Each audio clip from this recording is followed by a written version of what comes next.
Well, good morning, everybody. And welcome to my class as always. Hopefully everybody here has signed in. Hopefully we've all turned off our phones. And hello to everybody on Zoom as always. And you don't have to turn off your phones or sign in. So you know.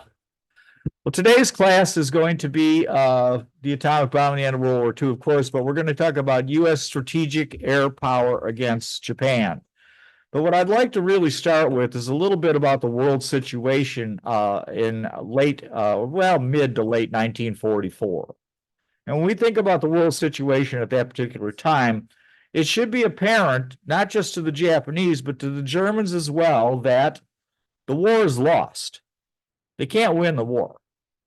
When we look at Germany, Germany now has a situation where they're fighting a three-front war. You've got the Allies in Italy, you've got, of course, the Allies in France, and of course, you have the Soviet Union on the Eastern Front. That's a tough situation. What particularly happens at late August of 44 is Romania decides that they are going to end the war, and not only do they end the war, but they are going to become on the side of the Soviet Union. When Romania does that, they control the Germans' only major source of oil at the Ploesti oil fields. So now Germany has absolutely no natural oil. They can still produce some oil using coal, but they have no supply of oil, nothing of that would maintain their industries, will maintain their war effort. So basically the situation is simply that they are defeated just by that. But they will continue to fight on. And one of the reasons they will fight on, much like the Japanese, is that there is a cult of leadership, which is going to cause tremendous issues for their countries. And the cult of leadership, of course, in Germany is going to be Adolf Hitler. Now, in July of 1944, members of the German army actually tried to assassinate Hitler. And they were unfortunately unsuccessful. And if anything, that consolidated Hitler's power at that point. So he has convinced the German people that the war is not lost because of his cult of leadership. And how does he convince them of this? Is that they're going to produce wonder weapons. They're going to produce the V1. They're going to produce the V2. They're going to produce jet fighters. Well, of course, that's a joke, really. It's impossible that could change the outcome of the war. Because again, they have no oil. So, but yet the German people will fight on to the end. And of course, what that's going to lead to for Germany is basically the destruction of their country and, of course, mass casualties. We see a similar situation in Japan. Again, this is a cult of leadership. Only in Japan, it's significantly different. And as we've talked about, the kokutai, the national polity, the belief that the emperor is a divine being, the belief that Japan has never been defeated. They've never been conquered in thousands of years. Anytime there's been an invasion attempt, it has failed. So they have this belief that they're this superior people. And of course, the policy of Japan will become, as we've talked about, 100 million die as one. So they're absolutely convinced that they will fight to the death. Now, of course, what that's going to lead to is the destruction of their country and massive amounts of casualties. Once they lose the Philippines, as we've talked about, the war is over. They can't get any oil. Our blockade is basically surrounding them. They can't get any really goods into, as we'll talk today a little bit. And the war is over. You can't win. But yet they're going to continue to try to fight on. Of course, this is going to cause a tremendous amount of destruction in Japan and giant amount of basically what I feel are unnecessary casualties, not just for them, but for all belligerents. And one of the biggest weapons that will be used to cause this destruction is going to be this. And that's the B-29 bomber. When we look at the B-29 bomber, I've personally viewed this as really a beautiful aircraft, particularly for its time. And a couple things to note about this aircraft is that very long, slender wing. which is significantly different than most aircraft designed at this previous to this. And that long, slender wing is going to allow it to fly very fast, very high altitude, and particularly a very long distance. Another thing to notice is that that fuselage is much, much more streamlined than we will see in previous aircraft at this era as well. All that's going to do is improve its aerodynamics, and that's going to be a huge advantage for this aircraft to be what's really a strategic bomber. I would consider it really the first truly strategic bomber. Well, where does this, probably should look at this first, is the B-17G in this picture. Notice the wing of that aircraft is much, much thicker. Notice that there's a lot of turrets and lumps and bumps on this aircraft, so it's going to be significantly less aerodynamic. One thing to really pay notice to, though, is between the wing and the tail on the fuselage, you'll see a square. And what that square was an open hole. And a machine gunner would stand there with an M250 caliber machine gun in order to shoot down attacking aircraft. Now, one thing I can tell you pretty safely is aerodynamic wise, is a big hole in the side of an airplane is not particularly aerodynamic. So that's going to cause that issue as well. But another thing about the B-17 is it's mighty darn cold in there, okay? Because at 25,000 feet and above, it's really cold. So now you've got all this cold air blowing in that aircraft. So that is going to be a problem with until we get to the B-29. Well, B-29 comes from a 1939 specification. And the idea really was at this point is, what if the United States had to fight on its own? What if Britain would be defeated, for example? We would need a capability to launch an aircraft that would be able to fly from the North America, I wouldn't say the United States, Canada primarily, and make it all the way to Europe to do a bombing mission and come back. And that's a big challenge in 1939. One of the proponents, surprisingly, of this idea was Charles Lindbergh. Now, Charles Lindbergh, as you may know, was a staunch isolationist. He was somewhat of a praiser of Nazi Germany. But he had seen the capability of Germany's Air Force, the Luftwaffe, and he realized that we would need something better than what we had if we were going to fight Nazi Germany. So he actually strangely becomes a proponent of this aircraft. And so what are the specifications? It's got to carry a 20,000-pound bomb load. It has to have a top speed of 400 miles an hour, and it has to have a deliverable range, so it can take weapons out 2,667 miles and then fly back. Compared to the B-17, its predecessor, that had a 6,000-pound bomb load. It could take it to a 1,000-mile range, and it had a maximum speed of 287. Big jump in capabilities there. Well, the result wasn't quite what they'd hoped for. They did get that 20,000-pound bomb load, the deliverable range of 1,600 miles, so a significant increase over the B-17, and a top speed of 357 miles per hour for a bomber, which is incredibly fast for a propeller-driven aircraft at that time. So they got a lot of what they wanted. They didn't quite get everything, but the technology just really wasn't there at this time to get to that level. Well, when I look at the 29, I see the 29 as being closer to a modern jetliner in appearance, again, that long, slender wing, very aerodynamic fuselage. A couple of things that it had was, for example, a pressurized cabin. So when we go and fly in a plane today, I'm fairly confident that none of you are wearing a big heavy-duty flight suit and electric underwear. Pretty confident of that. Because you can fly much more comfortably in an aircraft. B-29 had a similar capability. It wasn't freezing cold in there, for example. It has a tricycle landing gear like a modern jetliner has. Also, it has, interestingly, a computerized firing system.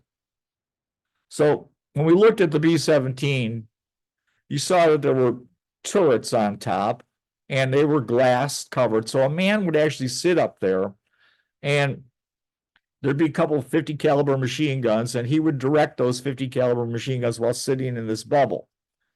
The idea of this aircraft was to make that much more aerodynamic. So instead of having a man up there, they would just have little tiny flat turrets with machine guns in them, and they would be controlled from a centralized fire control system on the sides of the aircraft primarily. And those were controlled by an analog computer. So instead of being up there and getting a lot of wind resistance, these would be controlled from a central location, and you would just basically peer out the window and then control the guns automatically. So didn't always work well, just so you know, but it was, as far as design, it's a lot better for the aerodynamics of the aircraft. So they could fly at 32,000 feet, which is pretty darn high. And they were very difficult for Japanese fighters to intercept. For example, at 357 miles per hour top speed, that was significantly faster than an early model Japanese Zero. So it was very difficult for the Japanese to even catch up with these aircraft because they were so fast. Also because Boeing at that time made really sturdy aircraft. They could sustain an incredible amount of damage and still keep flying. So I asked the question here is, how good is this aircraft? And we see the picture, and that is not a picture of a B-29. That is a picture of a Tupolev Tu-4. So 3 of these aircraft had gone to Vladivostok because they were damaged or low on fuel over Japan, and they decided to make emergency landings in Russia. Russia is neutral at this time. And they go land there, and of course the Russians keep the aircraft. And they go so far as to not only keep the aircraft, but to reverse engineer them. So the first Soviet strategic bomber is actually almost an exact copy of a B-29. So we see that this was really such a great aircraft that even the Russians were thrilled to get their hands on them. Well, it's a brand new aircraft and it's got a lot of problems. And it's going to be rushed into service, which we will talk about in detail. And one of the biggest single problems is this engine, the Wright R3350. Now, I happen to have a personal relationship to this engine. During World War II, my mother worked in the Dodge plant in Chicago that created these engines. And what my mother did was she would polish counterweights. And I really believe, and I'm very confident actually, that some of my mother's counterweights actually flew over Japan on these bombing missions. I really, because they turned over so many of these engines, as we'll talk about. So I have that relationship to it, but I'm sorry, Mom, it was a really lousy engine, just so we know. And why was it lousy? Well, what they did was they took a 9-cylinder Wright engine and took another 9-cylinder Wright engine and put them together. When they did that, they didn't allow for the fact that this thing needed more air, it needed more oil, it needed a lot more things because it was going to get a lot hotter being in that close proximity. And so this problem with this engine is it overheats easily. It leaks oil. It eats valves. It's a problem. It overheats so bad. When you put this engine under stress, so if you're trying to get to high altitude, you're stressing this engine. It gets so hot that the top 5 cylinders need to be replaced every 25 hours. So basically that's 2 missions over Japan.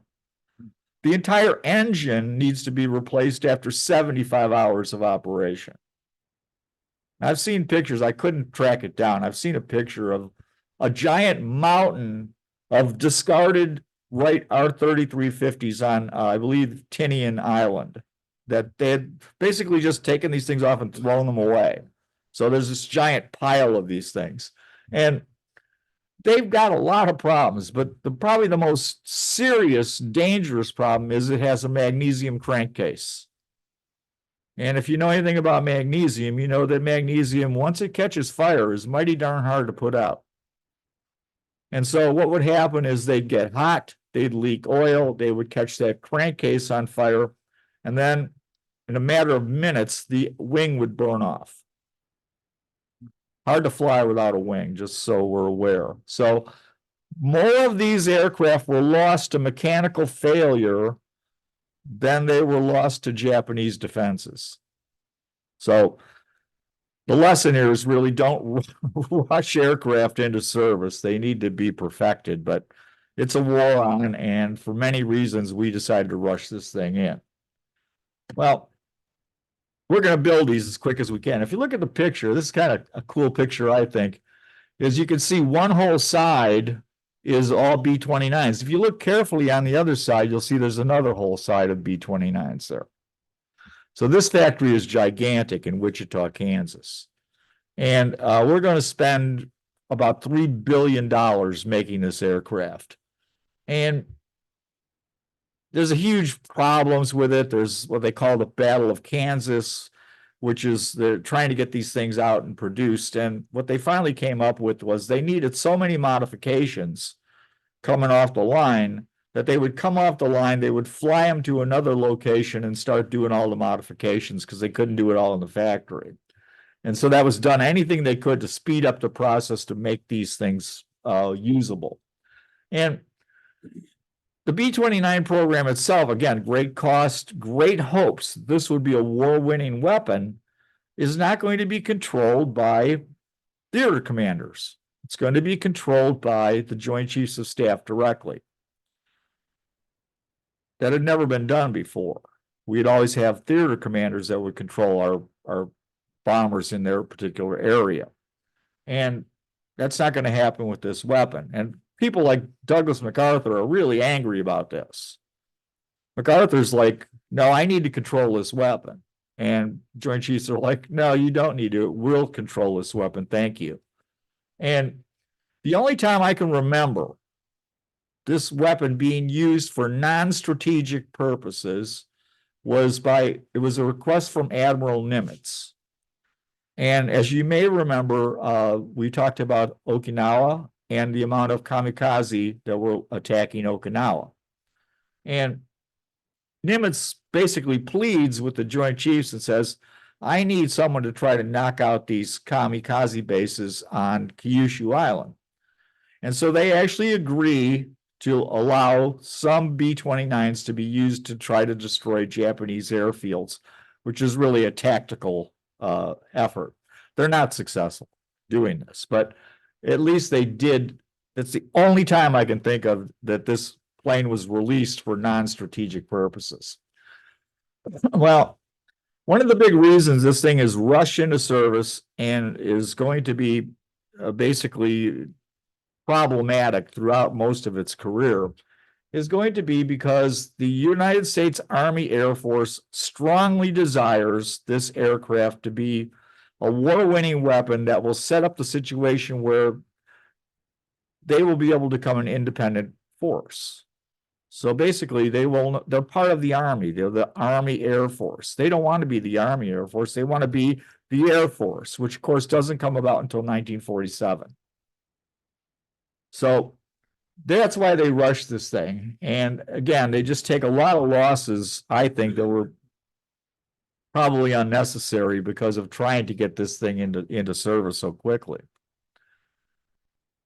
Well, that brings us to a special B-29, and that's known as the Silver Plate. And the Silver Plate is specifically designed just to carry atomic weapons. Now, little thing about the Silver Plate terminology. This airplane is only going to be flown by one bomb group, and that is the 509th. And the 509th is very special because they are going to be the bomb group that flies for dropping atomic weapons. And so the 509th would requisition something. And the people in charge of requisitions would say, no, you can't have that. No, we need that for other purposes. You don't get that. And then what they would do is they'd say, well, you know, this is for Silver Plate. And amazingly, when they would say this is for Silver Plate, they'd get anything they wanted. So Silver Plate is like a magic, a silver bullet, okay, to get requisitions because this unit was so important and so special.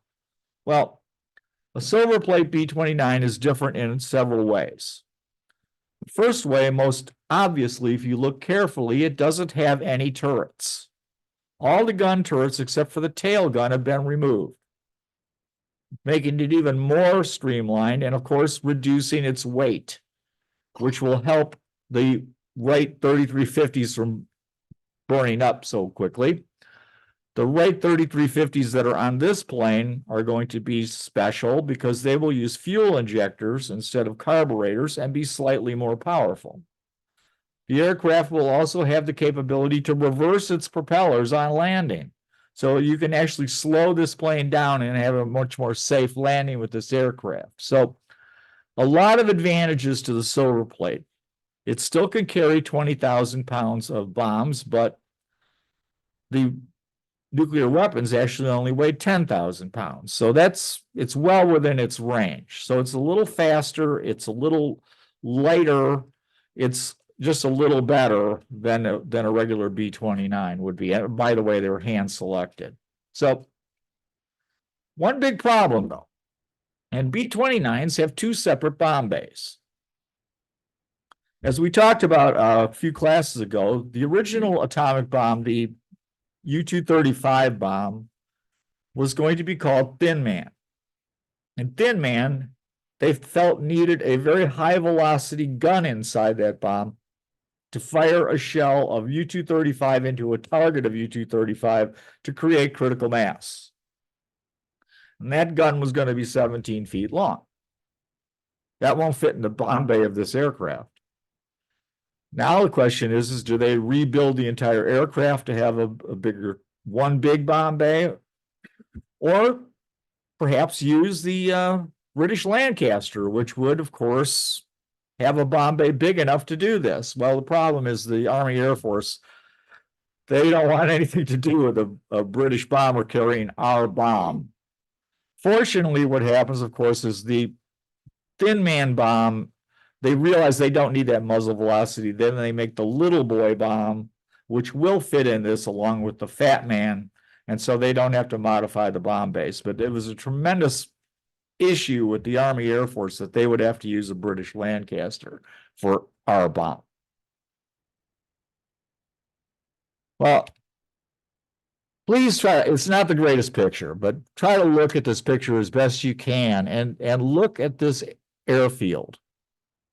If you look closely, you can see that there's literally hundreds of B-29s on that field. That's in Saipan and Isley Field. And it's amazing the amount of these aircraft that we have out there. It's just hundreds. And we're going to capture Saipan, we're going to capture Tinian, we're going to retake back Guam, which had been a U.S. possession.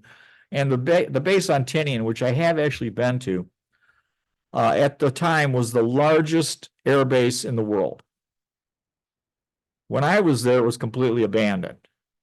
But it's still, going down the runway, it's just titanic. And there's 4 major runways on this thing, and they're huge.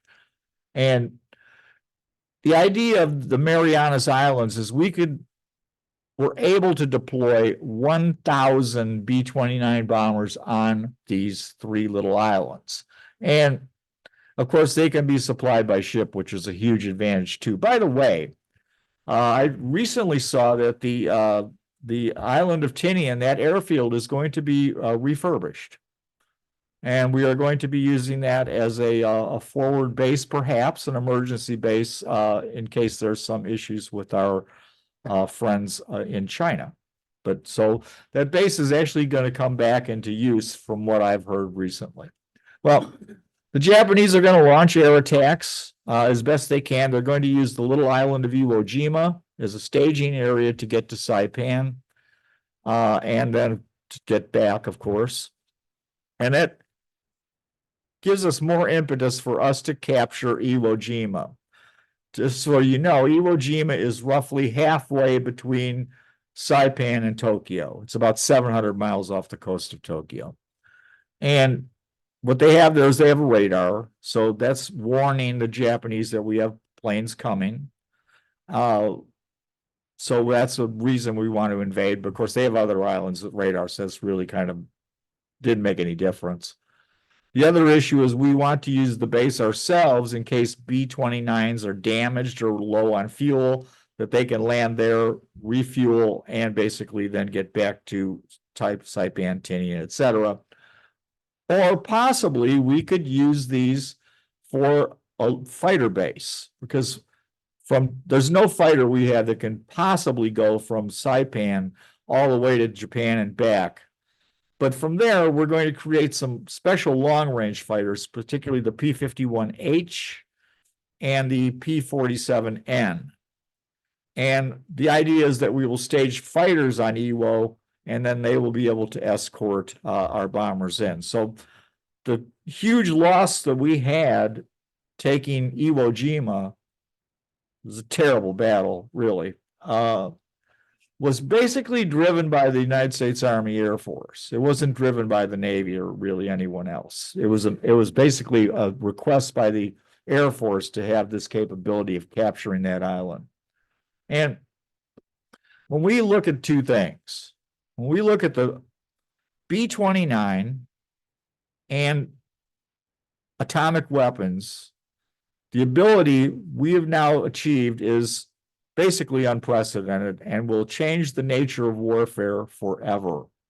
Because the ability to take a bomb a long distance, drop that atomic bomb, is going to really be a huge change. Because remember, it's going to be years later before we get the missile capability. So really, strategic bombers for probably the first, probably until like 1960, are the way to deliver atomic weapons.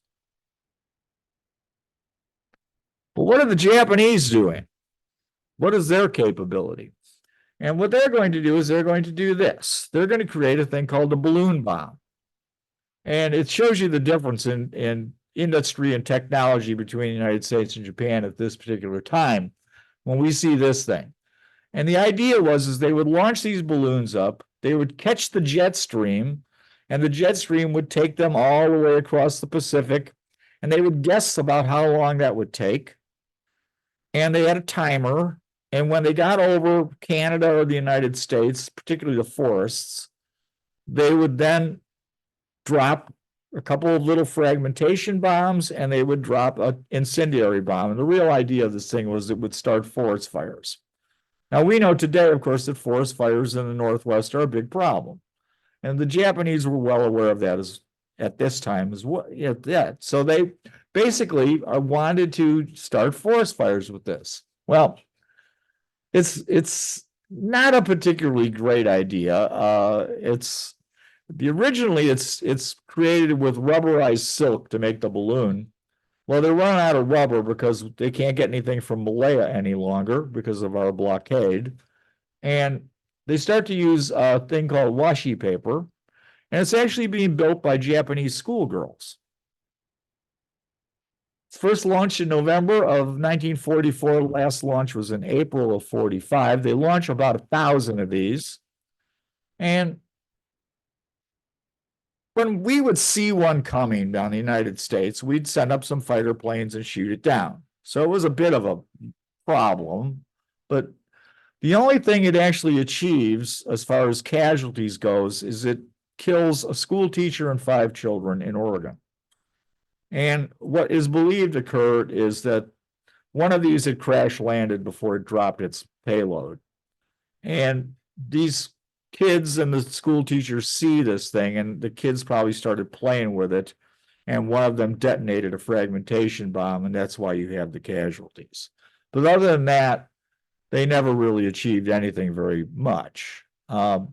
The Japanese had another idea. There's a staff officer, Umezu, and he says, well, why don't we put biological weapons on this? We can send those over to the United States, and, we can cause plagues. Because the Japanese are the world leaders in biological warfare. For example, they had created a flea bomb that would drop bubonic plague on people. And they had tested these in China. And Hirohito says, no, we're not the emperor. No, we're not dropping plague bombs on the United States, which is, I'm sure, was a really good idea on his part. Certainly would have made the war even that much more terrible. So fortunately, it's never used that way. But when you really look at this weapon, it's got an incredibly long range. They found remnants of balloon bombs all the way to New York State. So, and I'm sure probably some of them ended up in the Atlantic. But so as a weapon, it had the longest range of anything in history until 1982 when the British launched bombers against the Falkland Islands. So the biggest piece to take away here is that the difference in our technology and the difference in Japanese capabilities and technology was very significant. Well, that brings us back to the B-29. And if you look at this picture, you can see the amount of bombs that are dropping out of the bomb bay of this aircraft. I mean, it's a tremendous amount of capability, just clouds of these things coming down. And our idea is going to be we're going to destroy Japanese factories and transportation. Originally, strategic bombing was not part of what we talked about, War Plan Orange, which was primarily blockade and cutting off Japanese commerce. But it's going to be added to War Plan Orange because they always planned to use aircraft against Japan, but they never intended to use something quite like this. Well, how do we go? Well, before we go, look at that wing on this Heinkel HE-111 and note the difference of that wing compared to the wing on a B-29. You can see the huge difference in aerodynamics that had occurred between early 1930s when this was built and late 1930s, early 1940s when the 29 was developed. And by the way, that Heinkel is flying over London. You can see the Thames River there. And the Germans are going to be using what's known as the Blitz. So we'll talk about that in a moment. But so official U.S. policy is going to be precision bombing. We are going to attack military targets and key industries. We are not going to drop bombs indiscriminately on civilians. That's our policy. Prior to our entry in World War II, Roosevelt pleads with the belligerents not to do indiscriminate area bombing, to do only bombing of military targets. Well, area bombing actually started, of course, in World War I, with Germans dropping bombs on London from Zeppelins, Gotha bombers, dropping bombs on Paris, etc. And of course, with technology of World War I, all they would do is fly over the city and dump some bombs out because technology just wasn't there. Well, during the the time between World War I and World War II, remember the RAF is an independent service. And like any service, they want funding, and particularly when there's no war going on, you need to get some extra cash. And they go to the British government and say, you know, we got an idea.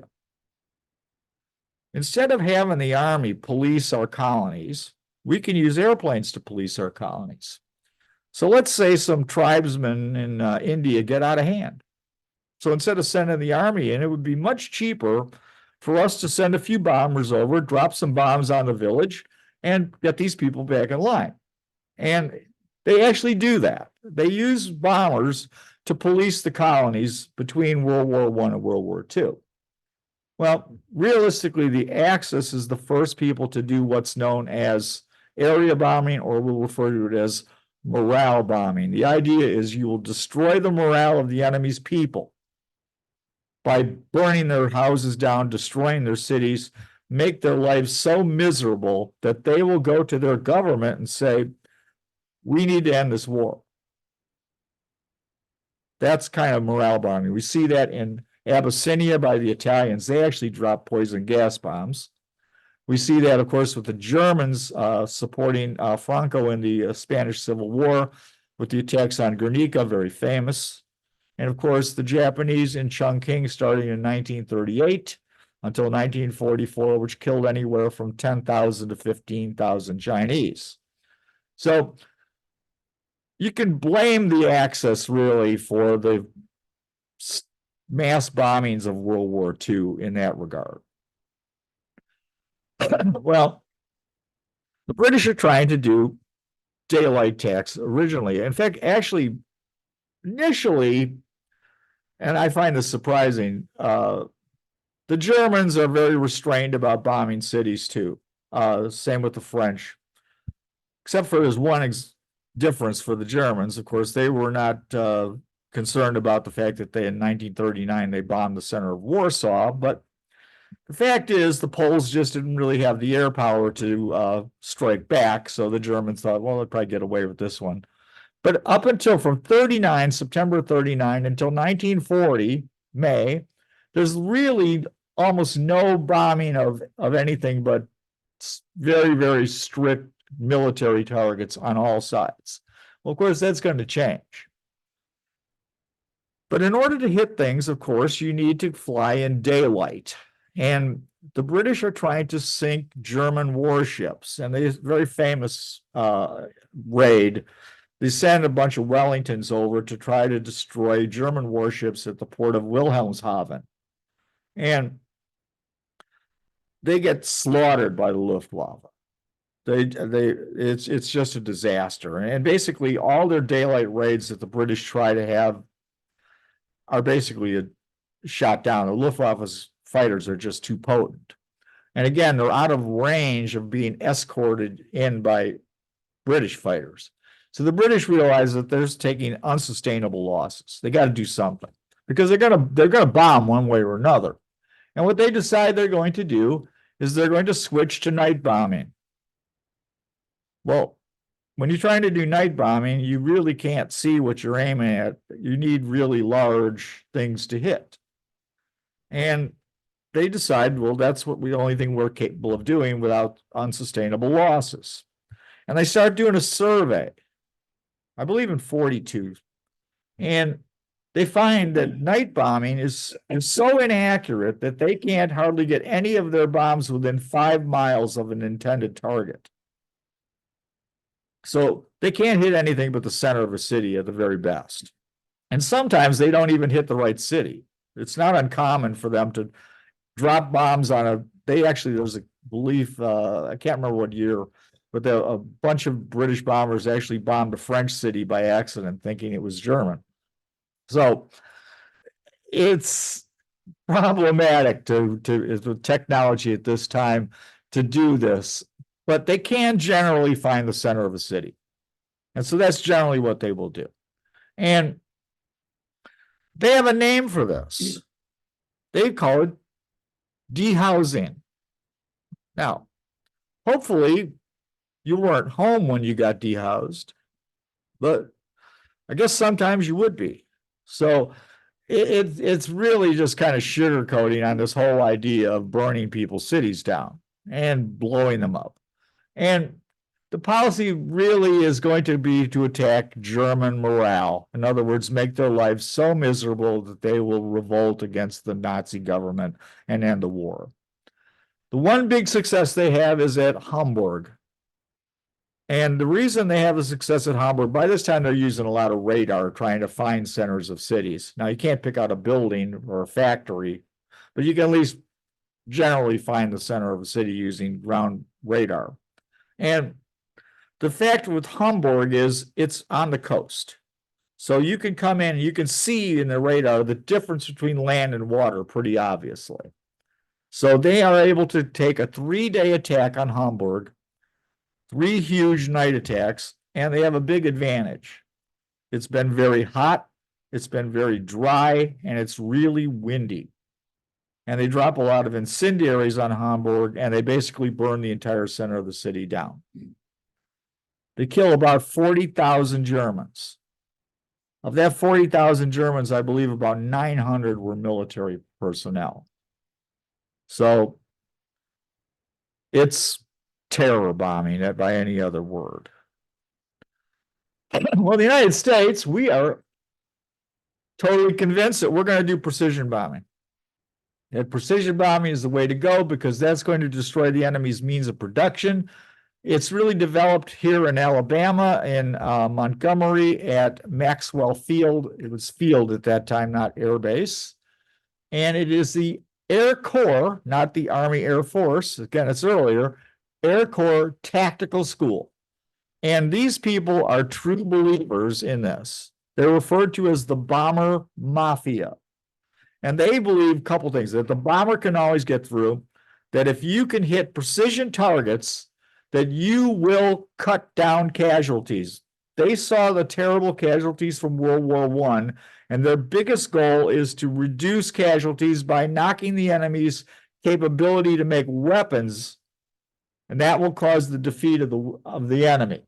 And you got to be a real believer, though, because if you're not a real believer, saying that you're expelled is perhaps a little over the top, but you will be not part of the club. You'll be kind of ostracized. And one person that gets that is Claire Chennault. Now, Claire Chennault will go on to, of course, be the leader of the American volunteer group in China, the Flying Tigers, and will have a distinguished career in China fighting the Japanese there. But he's kicked out because he believes that fighters are the key. First, you have to clear the air with fighters, and once you do that, then the bombers can get in. These people believe that the bomber will always get through. And this is a brand new idea. They don't really even have they don't have the planes, they don't have the capability. Nobody's ever tried to do this before, but they think this is the right idea. And then something happens. There's a flood in Pittsburgh. And that flood in Pittsburgh destroys a little plant called the Hamilton Standard. And the Hamilton Standard plant is one of the companies that makes variable pitch propellers. And a part of this factory that's completely destroyed makes a little spring. Well, without that little spring, there's no Hamilton Standard propellers. Without Hamilton Standard propellers, there's no airplanes. And they say, aha, this is the answer. We need to find bottleneck targets, that will be the way to win the war. And they reach out to industrial experts in the United States and say, what would be something that would cause a complete shutdown of industries? What one little thing that we could use? And one of the obvious ones is oil refineries. So if you can destroy the oil refineries, there's no oil. There's no gasoline. How about ball bearings? Well, ball bearings aren't made every street corner. So if we could destroy ball bearing plants, that would be a bottleneck target because virtually everything uses ball bearings. So they begin to look at these targets. They begin to try to figure out where these locations are in Germany and Japan at the same time. And that's going to be what Bomber Harris, the English commander of their bomber force, will refer to as panacea targets. Well, we look at this guy, Billy Mitchell, very famous. He believed air power would win the wars in the future. It would reduce casualties. It would sink battleships, which he tries to prove, of course. And Billy Mitchell is a big proponent of air power and strategic air power.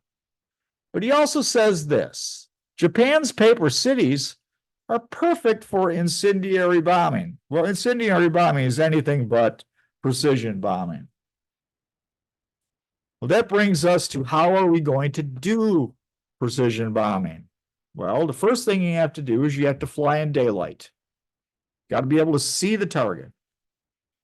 The second thing you have to be able to do is you have to have an airplane, a bomber, that can fly into enemies' defenses, drop its load, and fly back out without escort fighters, because escort fighters don't have the range to accompany them into battle. And thirdly, you need a bomb sight. You need a bomb sight so you can actually hit something on the ground. And what the U.S. will do is they will turn to a gentleman called Carl Norden. Now, Carl Norden's a very, very strange character, I would say. He's very private. He basically keeps no notes. There's not really a lot known about Carl Norden. He was born in what today is Indonesia. At the time, of course, would be the Dutch East Indies. He goes to very, very famous engineering school in Zurich, Switzerland. And one of his classmates in Zurich, Switzerland is actually Vladimir Lenin of communist fame. So he knows Vladimir Lenin. But one thing about Norden is he's certainly not a communist. He is a devout Christian. And he believes that the losses in World War I can be avoided by using precision bombing. He's basically a believer in the idea of the bomber mafia. Well, building a bomb site with 1920s and 1930s technology is pretty darn difficult. And he's given the job by the United States Navy. The United States Navy wants a bomb site that will be able to hit a ship. And so you think about how to build a bomb site. All right, so you're flying really high. There's wind blowing things around. Wind is going to affect the bomb. There's temperature. So if it's really cold, its bomb's going to fall slower. If it's really hot, it's going to fall faster. The airplane itself is moving around. You've got the bombs themselves. If they have slightly different weights, even the amount of paint on a bomb can make a difference. And if you drop a bomb from a really high altitude, by the time that bomb gets to the ground, the earth itself has moved. So there's all these problems that you got to account for to build a bomb site. One of the biggest he, by the way, he keeps all this stuff in his head. He actually comes up with all these different algorithms to make this work. And one of the biggest problems is if I'm in a plane and it's not flying perfectly level, it's wind or whatever, there's flak moving it around, that bomb site has to stay perfectly level. Because if it moves a little, well, then of course the bomb site's not where it needs to be. Well, what he comes up with is using gyroscopes. And he's going to use gyroscopes to keep that thing, regardless of what the plane's doing, that bomb site's going to stay level. What about the pilot? What's the pilot doing? What's he flying? So, well, we're going to take the pilot out of it. We're going to put an autopilot that's connected to the bomb site. And once you connect the pilot, take the pilot out of the equation at the last moment before you drop your bombs, the bomb site is flying the plane, not the pilot. That's going to make for a big advance, theoretically. Why do I say theoretically? Simply this: they try tests under ideal conditions in the American West. It's a clear, sunny day, everything's good. And they get tremendous circular error probability with this weapon. From about 10,000 feet, they can drop a bomb in a circular error probability. That means that 50% of the bombs you drop will land within a certain circle, and they can do 75 feet. The claim is that this can drop a bomb into a pickle barrel. It can't. But that's the claim. And there's problems, though, of course. One of the biggest problems is the ones they're using for the tests were hand-built by Norden and his people. So literally every ball bearing in that thing was hand-polished. These are perfect. Well, now you're going to mass produce it. It's not going to be so perfect anymore. And there's other issues too. They're not going to be at 10,000. They're going to be at 25,000 feet. It's a lot colder at 25,000 feet. So the oil within this thing that's turning all those ball bearings, it's actually moving slower. So that throws it off too.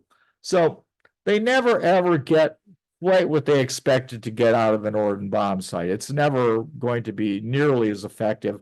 And not to mention, there's always other difficulties too, like enemy are shooting at you, which tends to throw you off a little. And this thing, we spend $1.1 billion on it. And it's never really that effective, but it's supposed to be top secret. You have to swear that you will die before you will let the enemy capture one of these things. And this is a huge, there's actually an oath you have to take as a bombardier to control this weapon.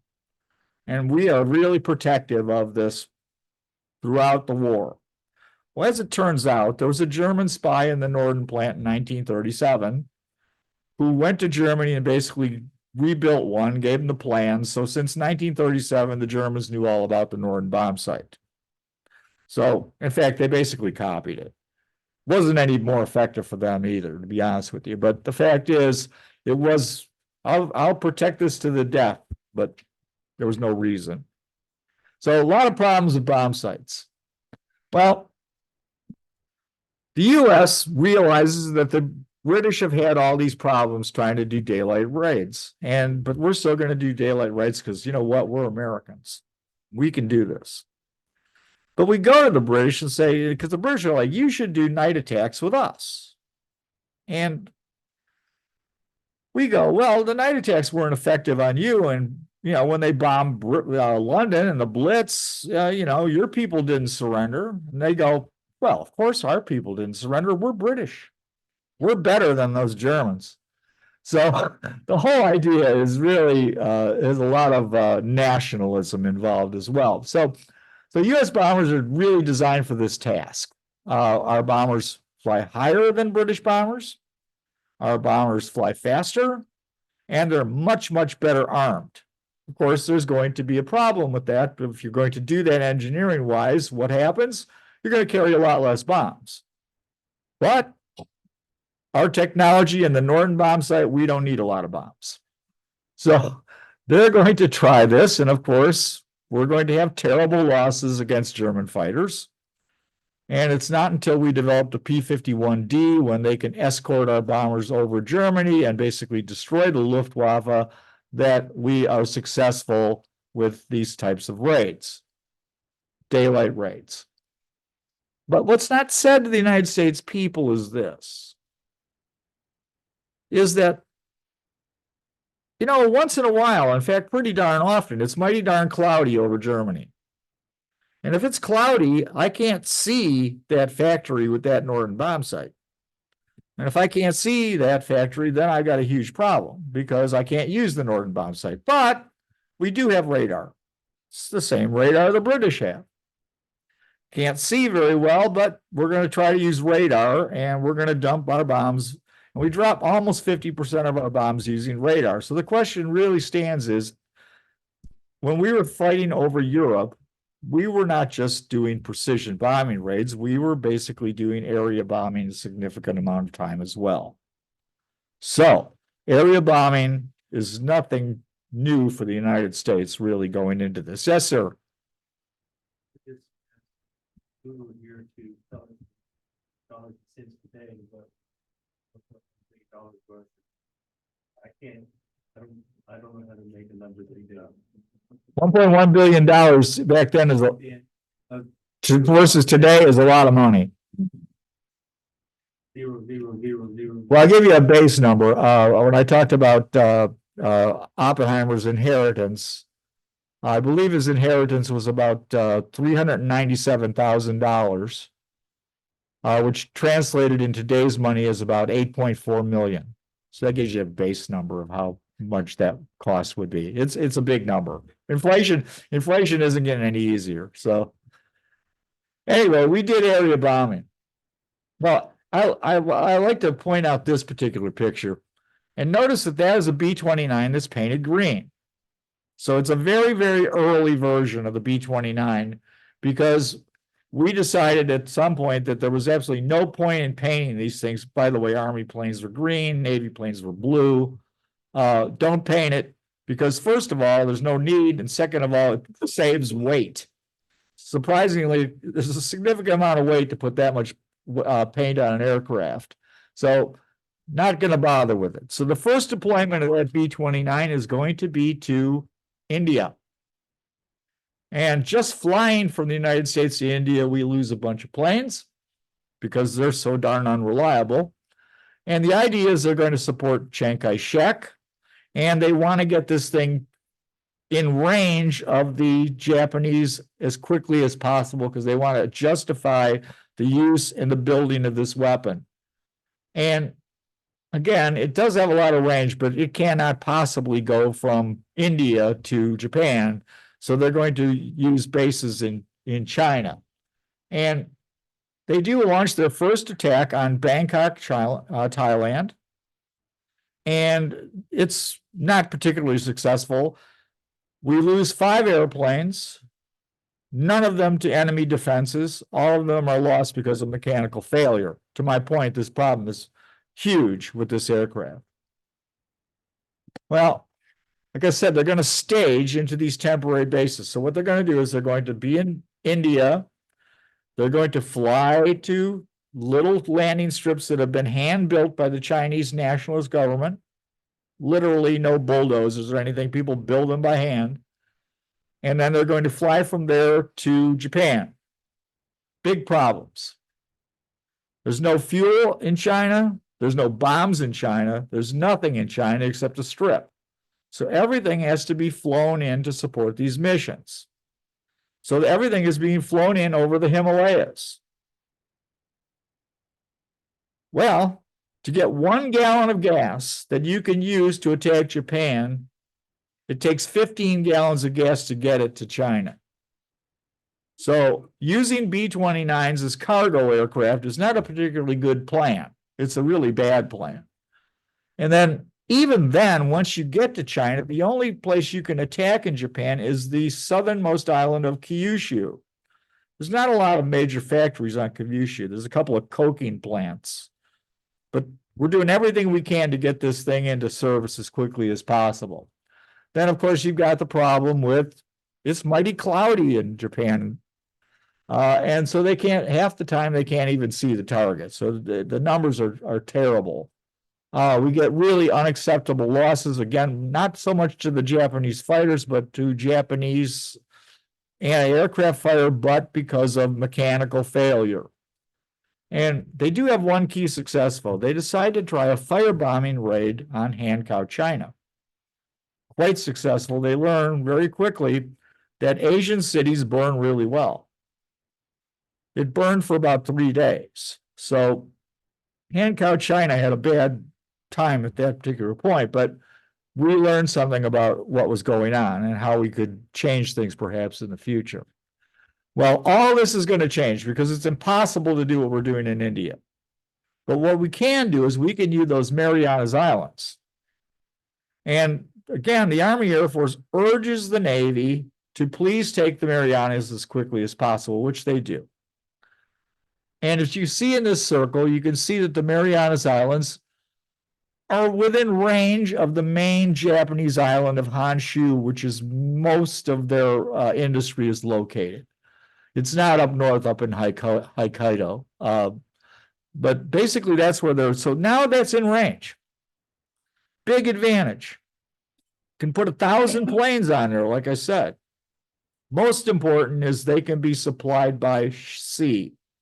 So I can bring cargo ships in with bombs, fuel, everything they need in order to begin these attacks against the home islands of Japan. So this is going to be the real beginning of strategic bombing of Japan, and that'll start on November 1st of 1944.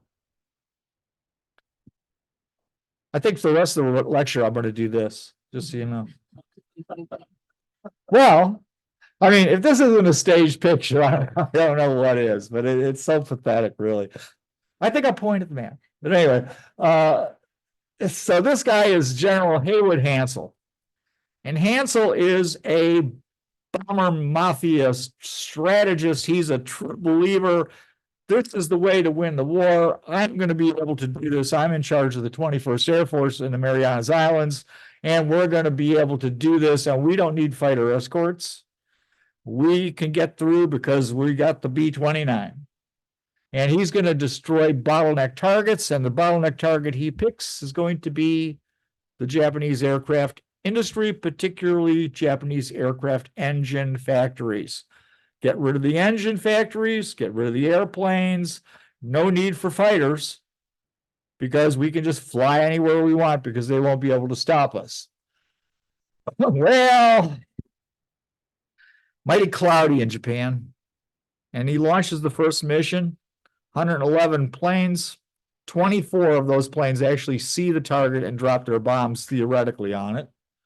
I believe, I can't remember exactly, it might not have been this raid, but there's one raid where they drop one bomb of all the bombs they drop on a target.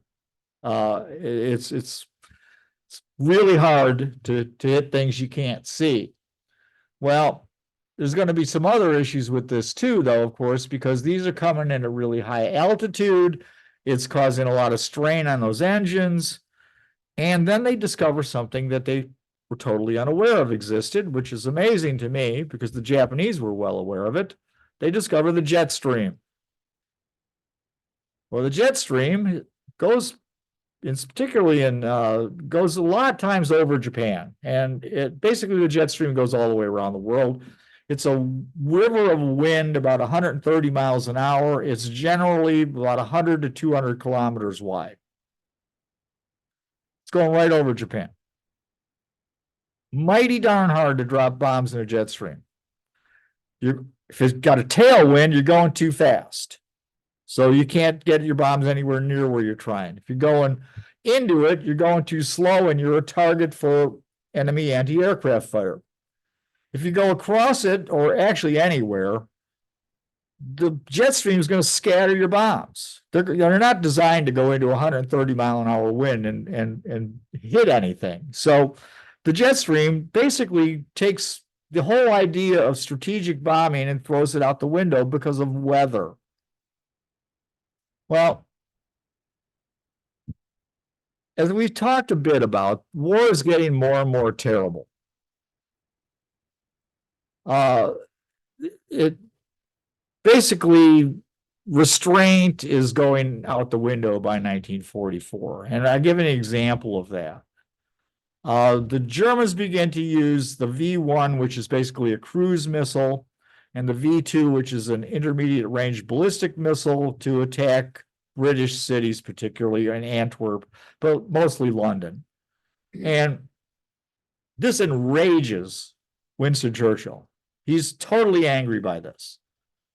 So angry that he wants to take the RAF, the Royal Air Force, and begin to drop poison gas bombs on German cities. Now, fortunately, he's talked out of this. Basically, the Joint Chiefs of Staff and the United States say, no, we're not going to do this.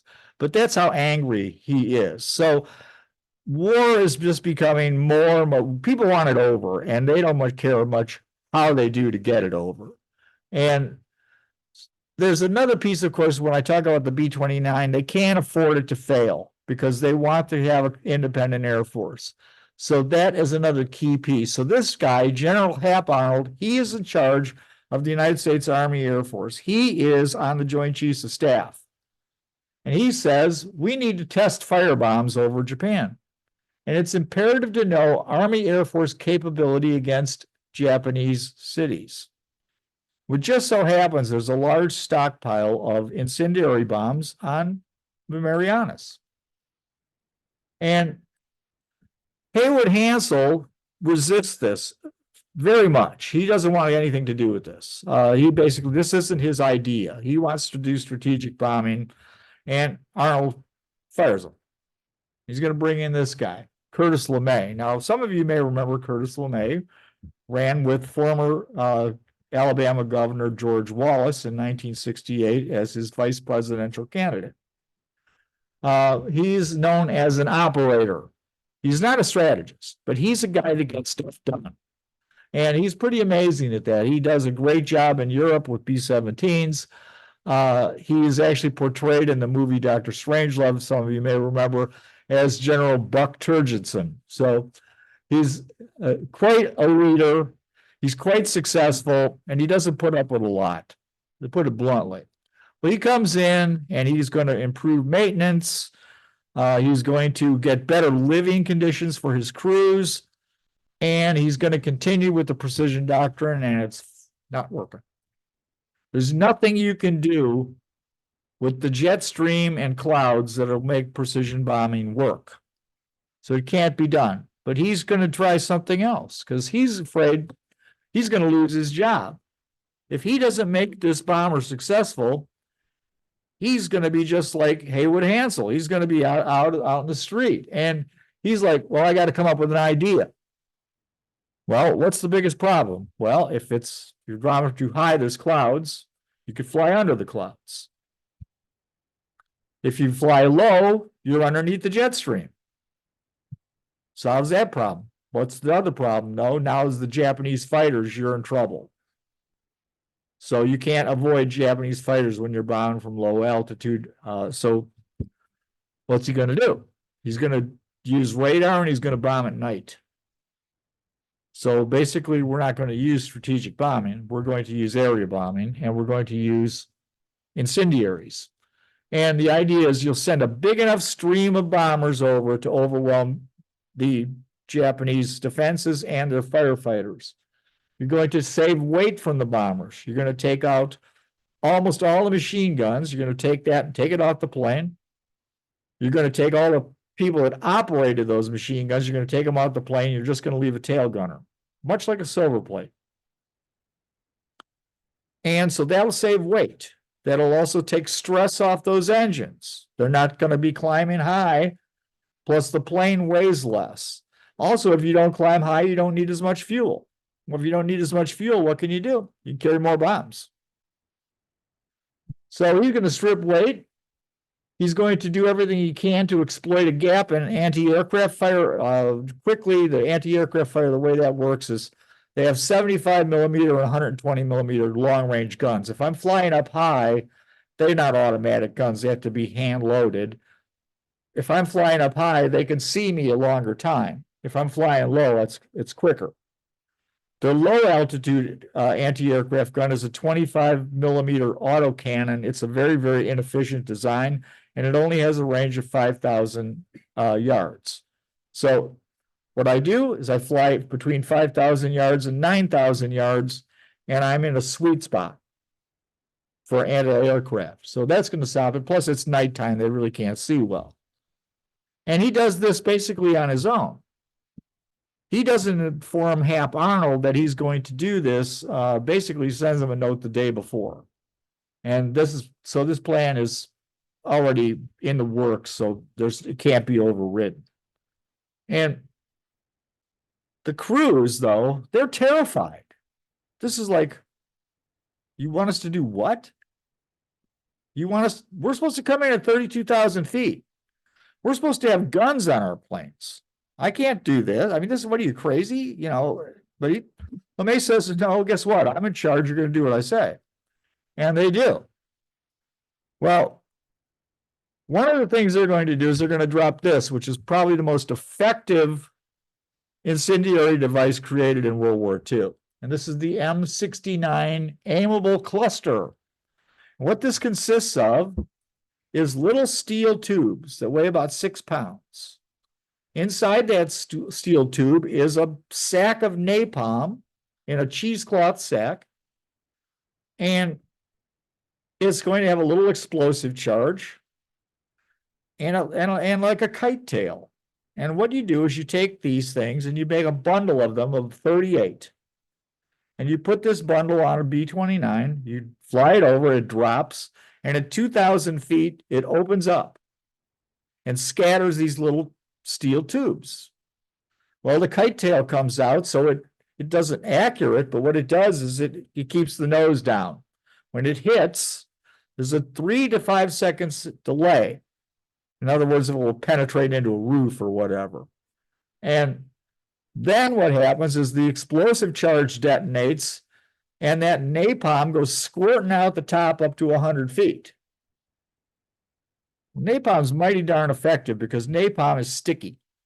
So it's much, much more likely to transfer heat. So when you have that sticking on things, it's going to burn and it's going to catch them on fire. Each B-29 will carry 40 of these. Each has 38 or 1,520 of these little tubes. It's a lot of damage. And the numbers are basically staggering, as you're going to see. This is a very, very effective weapon. So we're going to launch the first raid March 9th, 1945. They're going to go in at night. They're going to attack Tokyo.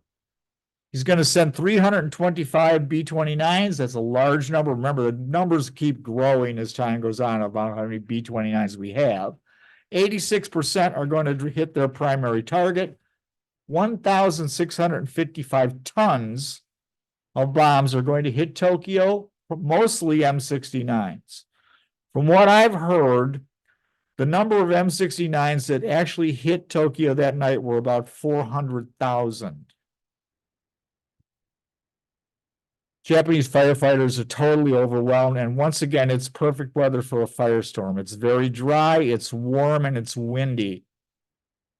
So that's going to create a giant firestorm that will burn 16 square miles of Tokyo to the ground. You can see in this picture, there's nothing standing except concrete buildings. Everything else is burnt for 16 square miles.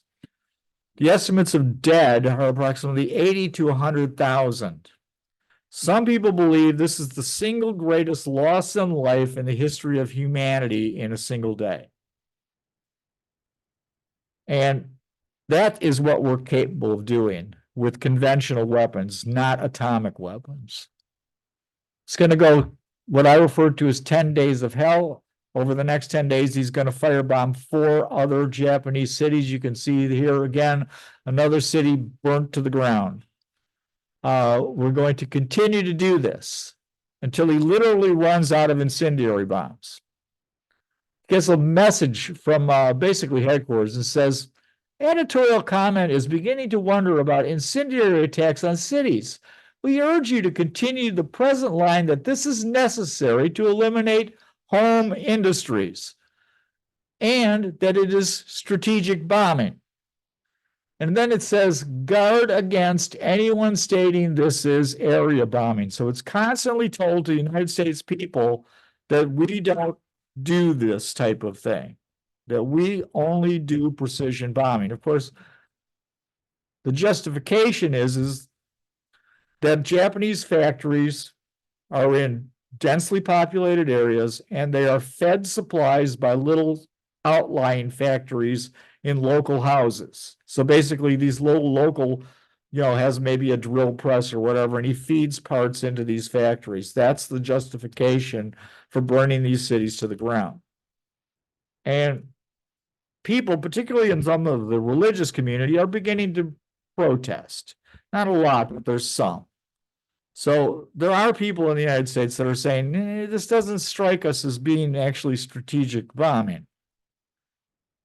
Well, the Japanese, they don't really have much they can do about this. And what they're going to do is they're going to try to do things like build fire breaks in their city. So they're actually going to knock buildings down and try to get that area cleared so that fires won't jump into the next area. They're also going to try to disperse their industry. Well, of course, when you're dispersing your industry, you can't make anything. They're going to try to have, as we talked about, Giretsu, a kamikaze attack on Saipan. They get together, I believe it was almost 200 aircraft, mostly cargo aircraft. And they're going to fill it full of commandos, and they're going to crash land on Saipan and try to destroy our bomber base that way. Our code breakers basically know this. And fortunately, by this time, the United States Navy is just off the coast of Japan, sends in a bunch of naval bombers, and they basically destroy these transport planes on the ground. So that's never happening either. The Japanese, as we've talked about, are trying to save everything because they know that we're going to probably invade Kyushu. And they're going to use everything they have for kamikaze. And remember, their policy is 100 million die as one. So the decision is, well, we need to save fuel, we need to save aircraft, so we're not basically going to defend these cities anymore. So basically, they leave the Japanese people to their own devices in these cities. They're not going to basically do anything but use anti-aircraft fire. As you can see, this 120 millimeter anti-aircraft gun. And I'm going to cover this really quick. I cover this in really good detail in my Asia Pacific class. So if you're interested, go on YouTube to my YouTube channel, and you can see in week 9, I will talk about in great detail this particular piece. But I think it's important because this involves the B-29. And the idea was we were going to use sea mines that would be dropped from B-29s to interdict the supply line into Japan using naval mines. And what's known as the inland sea. I've got a circle there, and you can see the blue area between those islands. That's the inland sea. And that's where most Japanese commerce actually goes through. It comes in through the Shimonoseki Straits, which leads from South Korea, basically. China comes in that little gap, and then they go in there, and that's where they get most of their commerce in Japan to this day. And if we can use mines to disrupt that traffic, we can basically choke off their supply line, not just sinking their ships using submarines, etc., but we can do this. And they get almost everything that they could possibly need from elsewhere, 80% of oil, for example. So Nimitz requests this. And originally there's a lot of, then the Air Force isn't really into it. But then LeMay starts to hear about this and says, maybe this isn't such a bad idea. So he gives them a small number of B-29s to begin this process. And over 6 months, they laid 13,102 of these mines dropped by parachute. And these things are absolutely devastating. They destroy basically the commerce of the inland sea. And Japanese shipping is completely paralyzed. So just for quickly, we lose a total of 15 planes doing this, trying to drop these mines. 15 planes. They sink or damage 670 Japanese ships. For example, the key port of Kobe drops 85%. It's 320,000 tons are shipped in there a month. It's going to drop all the way down to 44,000 tons. Basically sink or damage 1.25 million tons of Japanese shipping for a loss of 15 aircraft. It's probably one of the most successful things ever done in strategic bombing. I can't think of anything would be really much more successful. Well, I talked a little bit about the Navy, and we're going to make this a little relatively quick too. But the Navy by this time has carriers off the coast of Japan. They literally have battleships off the coast of Japan and are shelling the Japanese home islands with battleships. Japanese can't do anything about it. And they're actually going to begin to use Navy bombers, the Avenger here, TBF or TBM, and they're going to begin to use those to attack strategic targets because the Japanese air defenses are basically gone, except for anti-aircraft fire. And so they actually are more effective than the B-29 at knocking out Japanese aircraft factories. It's kind of strange. But one of the things they do, now remember, in the previous picture you saw that where the inland sea was. Well, the island of Hokkaido, which is the furthest north island, is separate from Honshu, but not part of the inland sea. And everything in Japan really comes in via train. I've talked to you about the fact that the roads are so poor. And besides, they don't have any fuel anyway. So they're using a lot of trains. Well, most of their coal and a good portion of their food comes from Hokkaido. Well, how does it get there? So there's train ferries. So they load this stuff on a train in Hokkaido. They put it on a ferry. The ferry goes across the water and lands it on Honshu. The Navy sinks 10 of their 12 train ferries. The other 2 are completely damaged. So now nothing of any major amount can be shipped from Hokkaido. And basically, this is one of the most again, a tremendous amount of damage done by such a small amount of a key target by sinking those train ferries. So War Plan Orange, which was always to blockade, is really now come into effect. There's really no reason to invade Japan because we basically have them completely cut off from everything. And this is a fairly shocking picture, I think. If you look at the picture, the dark area is the totality of their cities. The red area is the amount of those cities that we have burned to the ground. It's really stunning when you think about this. And this isn't done with atomic weapons. This is done with conventional capability.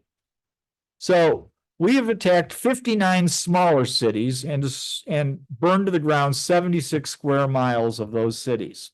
The 5 largest cities in Japan, we've destroyed 99 square miles of those cities for a total of 175 square miles of total destruction without the use of atomic weapons. Yes. Why wouldn't this have been enough, that stupid IFRA, to say, we surrender? Well, we will get to that point next week. Right, it's always next week. Well, it is next week on that one, but the fact is they believe that 100 million would die as one. They were not about to surrender, and as we'll see, there's a lot of issues, even with atomic weapons. So we'll get there, but we're going to have this B-29 force is still growing. They're not up to 1,000 yet, but they're getting close. And so by November, when we were going to attack Kyushu, we will be able to drop 80,000 tons of conventional bombs on Japan per month. That's a lot of bombs. Remember the total TNT capability. Now, this is kind of apples to oranges, but the total TNT capability of the nuclear weapons was, both of them was together was 35,000 tons, but that's just explosive power. So a little bit, but you can see that 80,000 tons of bombs, a lot of bombs, and it's certainly doing a lot of damage. Well, what's coming down to the fact is there's no cities left to bomb. We leave some cities alone because we're going to use those cities for atomic weapons. We also do the fact that the city of Kyoto will not be bombed because it's considered to be a treasure and something that needs to be preserved. So we're not going to do that either. But what is happening is we're going to begin to attack Japanese railroads, bridges, and tunnels. Once we destroy Japan's ability to move goods, because again, they don't have good roads and they don't have any fuel to drive trucks anyway. Once we do that, it will cause starvation of the Japanese people. There's no question. And we'll get there next week as well. We'll talk more about that aspect. But so food production is down 28%. They don't have any capability to get fertilizer from the Asian mainland. Also, our firebombing has destroyed 25% of the rice reserves in Tokyo. So they're in a very, very difficult situation food-wise. Well, you can argue that there was absolutely really no reason to firebomb Japanese cities. Because quite honestly, the blockade had made all their industries useless anyway. Without coal, without oil, without all these things, they can't make anything anyway. So there was really no reason to firebomb their cities. There's some truth to that. But they do have a tremendous amount of political value. And it's sad to say that, but it's the case that it has a political value. Remember, we are the people that started this war. We aren't the ones saying that 100 million will die as one. They are. But we're going to get a political benefit out of what we've done here. And simply this is, we will begin to drop leaflets on Japanese cities and say, please evacuate because we're going to burn your city to the ground in a few days. So here's a few days, get out of Dodge. And that's the best we can do. And after the war, what's known as the strategic bombing survey will happen. And we will literally go and ask the Japanese people, when did you know the war was lost? And they will say the first thing, the most common thing they say is because of air attacks. Well, there's another piece that goes along with this as well, and which we will examine in great detail next week. And that is the most visible thing to the leadership of Japan and the emperor was the B-29. They can see that their cities are being burned to the ground. They know what capability we have. And they are afraid that there will be a revolt of the Japanese people in this regard, and that will be the end of the Kokutai, or the rule of the emperor and their government. And I have 5 minutes left if I have any questions. No, anybody? Yeah, yes, Charlie. Yeah. I think it's well, I mean, I'm more familiar with the European theater than I am with Japan, but I think it was a fallacy to assume that air power could defeat the Nazis or defeat the fascists. It required the sacrifice of 26 million Soviet soldiers and partisans to defeat the Nazis, along with a significant number of American and Allied casualties as well. Air power did not defeat the Nazis. And I think I've read somewhere that they found that the strategic bombing or the area bombing actually improved the morale of the Germans and stiffened their morale, did not hurt it. I would say that it did in effect not destroy their morale in any sense, okay? I would also say that it's caused so much damage to industry though, and caused them to spend so much money on basically anti-aircraft fire, et cetera, that it shortened the war. What I would also say is had the atomic bomb been ready and we used that on Germany, then that would have ended the war. Maybe. Yeah. Oh, no, maybe. That would have ended the war. No one could sustain atomic attack. No one can sustain atomic attack today. Once this bomb was created and the ability to drop that bomb, warfare changed forever. Yeah. Anybody else? Quick Yes. question, Oh, go ahead. put it in the chat box, but when all of this bombing of the cities that you just covered was taking place, were they still using the right R-3350 engines in those B-29s? They always did until basically they came out with the B-50, which was basically a B-29 with different engines. So that right engine, but the right engine got better. They did work on getting a better oil flow, which reduced the heat problem. They did also change some ventilation aspects of the way the cowling was to improve airflow around that engine. So they weren't always terrible. They were generally terrible, but yeah, they always used the R-3350 until they became the B-50, which was a redesign in 1947 or 8. I can't remember. Thank Oh. you. Huh? Yes, Was it LeMay that used fire bombs? Isn't that right? LeMay? Yes. yeah, it was Curtis LeMay. Ordered those bombs or were they already made for him? They were made by the United States government. We fully intended to use them. They were on the back burner, I mean. Oh, no, they were started to be making them in 42, long before. Okay, thank you. Yeah, they were actually came from the M69 bomb actually comes from a study at Harvard University. And there was these guys, a bunch of chemists, really.